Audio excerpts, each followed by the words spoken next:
Right now, on To the Point, the homeless crisis. Tents and encampments. It simply cannot continue. As Governor Newsom pushes to ban camping, what this means for our area and where projects currently stand. A Northern California city wants to cut ties with PG&E. Tonight, the options being considered. Plus, House Republicans are targeting Medicaid under a new proposal, why it ties into Trump's push for more tax breaks. And was Siri eavesdropping on you? How you could claim money in a new multi-million-dollar Apple settlement. Good evening. Thank you for starting your week with us on To the Point. I'm Becca Habiger. It simply cannot continue. That's what Governor Gavin Newsom said today about homeless tents and encampments in California. It was part of his announcement that $3.3 billion are available in Prop 1 funds to address the crisis that he hopes local communities will do more to fix. ABC 10's Jeannie Nguyen joins us in studio with what the governor is proposing and the response to it. Becca, today's announcement was to address mental health and housing options for those experiencing homelessness in California. The governor introduced a state model ordinance that will be up to local governments to implement. It comes as a Republican lawmaker tells me he believes the governor has only made the homelessness issue worse. Tents and encampments. It simply cannot continue. On Monday, Governor Gavin Newsom announced the latest round of funding to support voter-approved Prop 1 to address the ongoing homelessness issue in the state. $3.3 billion is going to be distributed to 124 projects throughout the state of California and supporting 214 new facilities. You will see that almost every part of the state is included. 54 of the 58 counties will be receiving this unprecedented support. On top of the funding, Governor Newsom provided a state model ordinance for local government agencies to follow based around these key provisions: prohibiting consistent camping in one location, encampments that block sidewalks, and requiring local officials to provide notice to identify and offer shelter prior to clearing an encampment. It's incumbent in the 54 counties that are participating in the benefit of these funds that we drive local accountability and we drive local support. Sacramento County officials say its current ordinance to address encampments is similar to what Governor Newsom said on Monday, and added that there isn't enough housing to make a huge impact. The county has requested $45.5 million from Prop 1 funding to be used for the Watt Avenue Behavioral Health Campus. In Sacramento, Mayor Kevin McCarty says the city supports the governor's directive and that the city has removed 15 million pounds of trash over the past 5 years and created more than 1,300 shelter beds and tiny homes, adding the city is grateful for the new Prop 1 funding to expand the work to get people off the streets. And the problem's getting worse across the state of California. Republican Senator Tony Strickland believes the governor is wasting money when local governments have been successful without the state's help. A lot of people in California are really worried about the wasteful spending that's going on with this governor and this legislature. Homelessness, the $24 billion, the high-speed rail, and the problems are getting worse and not getting better. We also spoke with the Sacramento Homeless Union advocates for the unhoused, who say they are evaluating what the governor said today, but believe he has overstepped his authority. Becca. Thank you. Rising electricity costs are leaving Californians frustrated, and leaders of one city are now looking into an alternative to PG&E.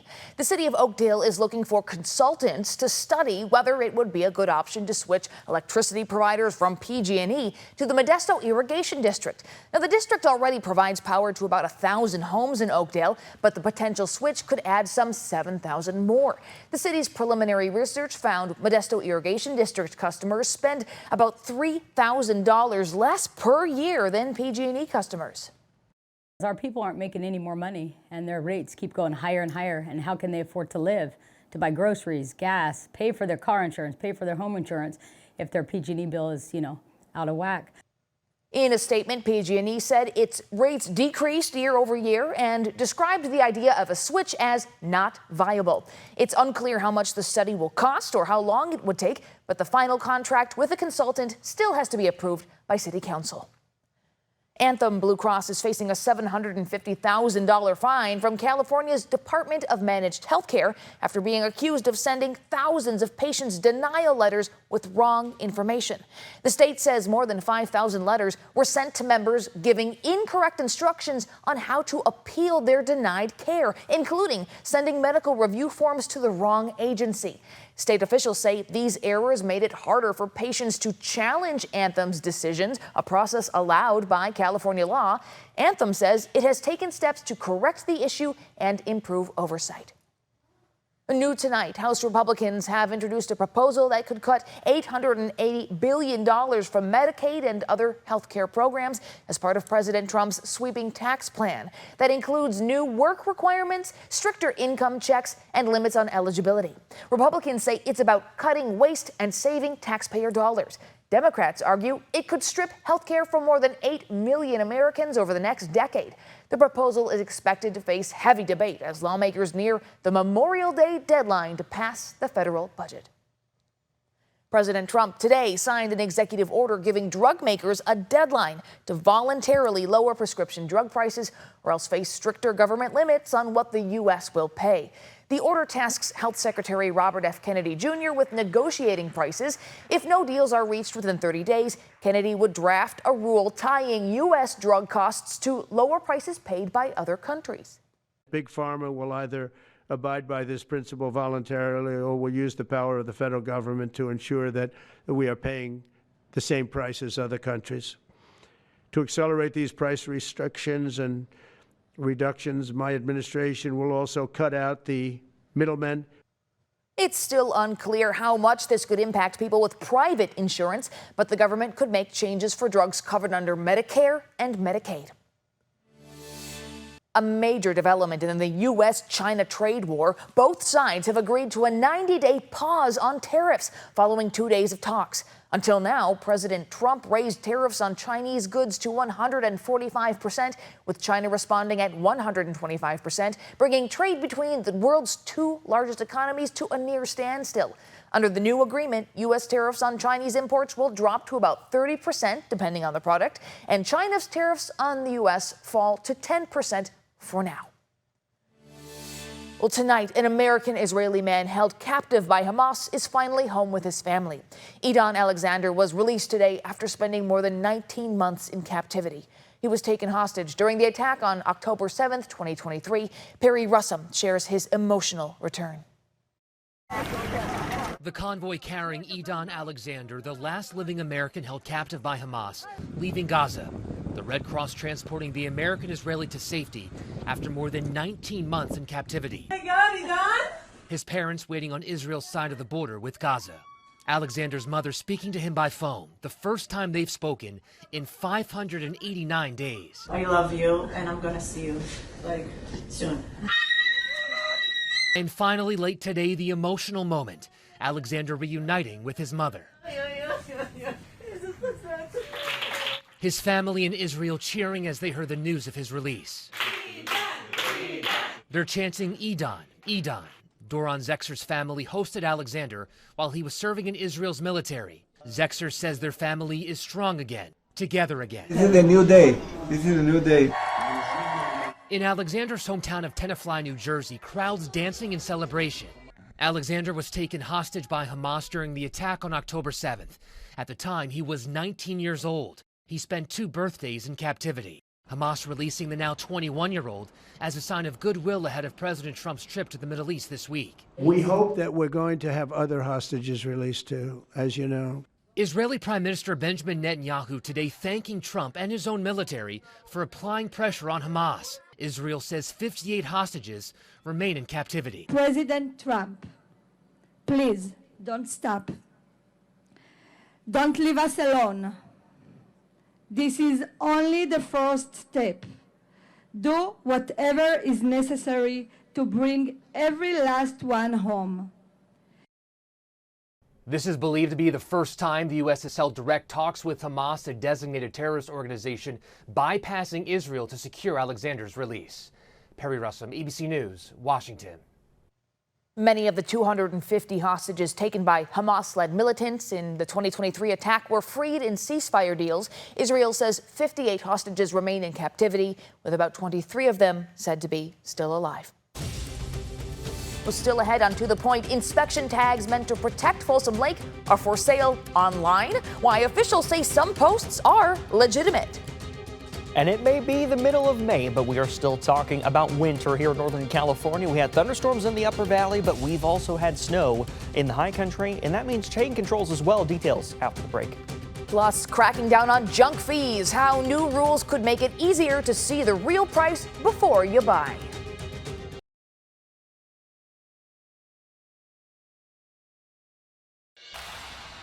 Welcome back. You're taking a live look over downtown Sacramento tonight. It was a rainy and cool start to the day, and in the Sierra, slick conditions are creating headaches on the roads. CHP reports multiple crashes in the Truckee area. These are photos of one crash on westbound I-80 near Kingvale. Thankfully, only minor injuries.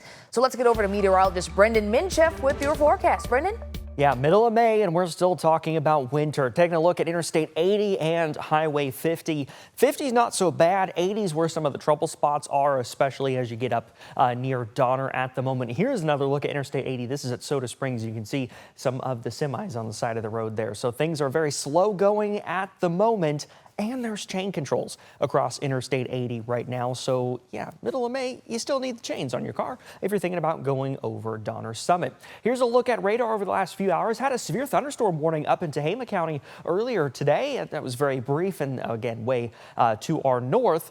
A little bit of rain this morning, but really the story this afternoon has been the snow in the high country, which continues to come down right now, especially on Interstate 80. You can see 50 here, not quite as impacted as 80 is at the moment. And these showers will linger into tomorrow as well. More on that in a second.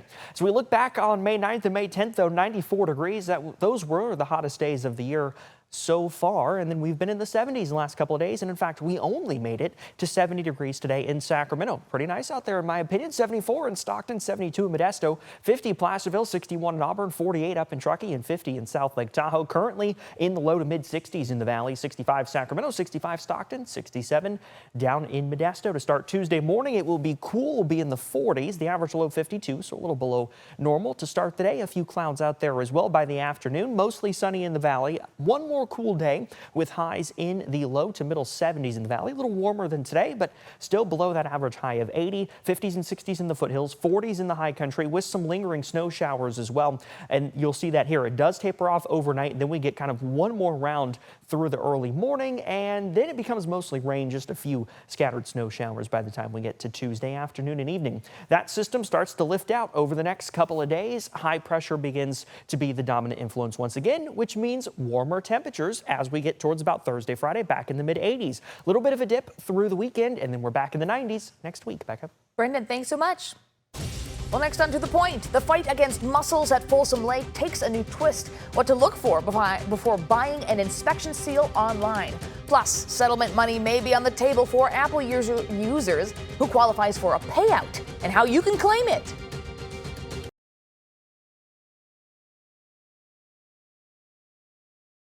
Folsam Lake reopens to the first wave of motorboats Wednesday after a month-long quarantine to stop the spread of invasive golden mussels. But with inspection tags now showing up on Facebook Marketplace, some boaters are questioning the program's management. As ABC 10's Luke Clary reports, California State Parks says the posts are legitimate, but fraud and black market tags do remain a concern. Officials uncovered golden mussels on a boat at this Folsam Lake inspection site last week, and the threat of the invasive species became all too real for Folsam Lake Superintendent Mike Howard. Was that your hand? Yeah, one of the pictures was the one with the ring. They're small. If you're not looking for them, you might not see them.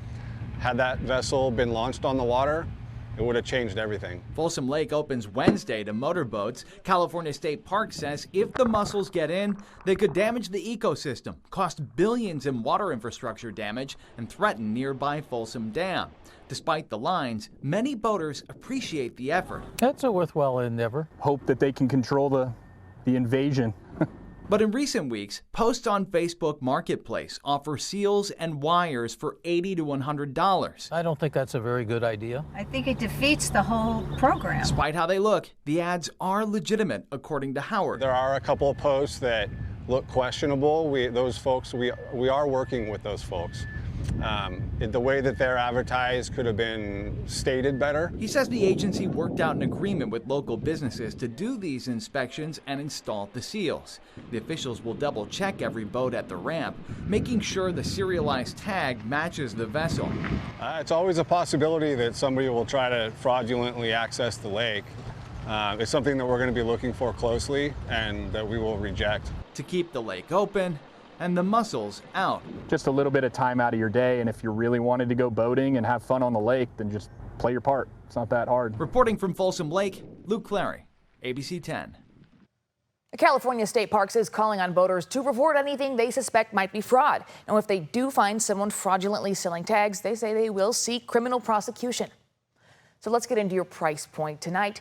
Gas prices are once again climbing in Sacramento, according to Gas Buddy. Prices are up nearly 18 cents in the past week. Drivers are now paying an average of $4.94 a gallon. That's about 3 cents higher than last month, but still 32 cents lower than this time last year. Experts say California drivers are paying more after a fire at the Valero refinery disrupted supply. As Memorial Day approaches, Gas Buddy analysts say prices may bounce a bit, but no big spikes are expected nationwide. You can find the cheapest gas in your area on abc10.com/gas prices. Well, nearly 70 more Rite Aid stores are shutting down as part of the company's ongoing bankruptcy process. The drugstore chain filed for Chapter 11 bankruptcy protection last week, citing major financial struggles. It's the second time in recent years Rite Aid has sought bankruptcy protection. Several locations in our area are on the closure list, including the Sacramento, Torrance, Olivehurst, Stockton, and Grass Valley locations. The company says these stores will stay open for now, but only for the next few months as it works to sell off assets. Now to a big change taking effect, a crackdown on junk fees. A new Federal Trade Commission rule requires upfront pricing for things like hotel stays, Airbnbs, and yes, concert tickets. That means no more surprise charges like resort or service fees popping up at checkout. You'll now see the full price from the start. Big sellers like Ticketmaster and StubHub are already updating how they show prices with clear breakdowns before you pay. Having that up front, it doesn't feel sneaky, feels just, here's the price, you can make that decision right away.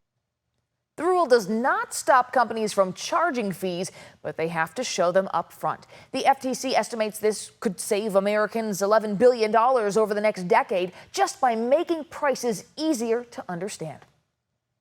Right now, a class action settlement over Apple's Siri feature is sparking conversation online. The lawsuit claims Siri was listening in when it shouldn't have and then sharing that information with third parties.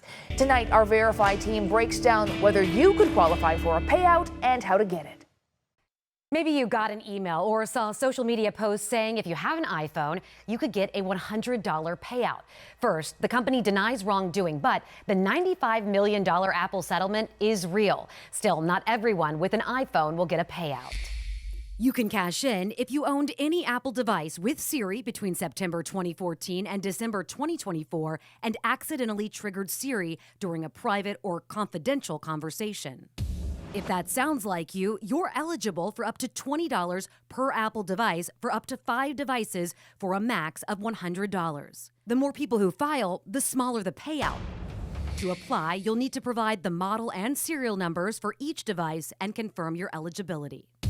You should be able to find all of that in your Apple settings. The deadline to submit is July 2nd. With your Verify, I'm Courtney Robinson. Next on To the Point, a bold message from the new Pope, what he just said about free speech and peace around the world.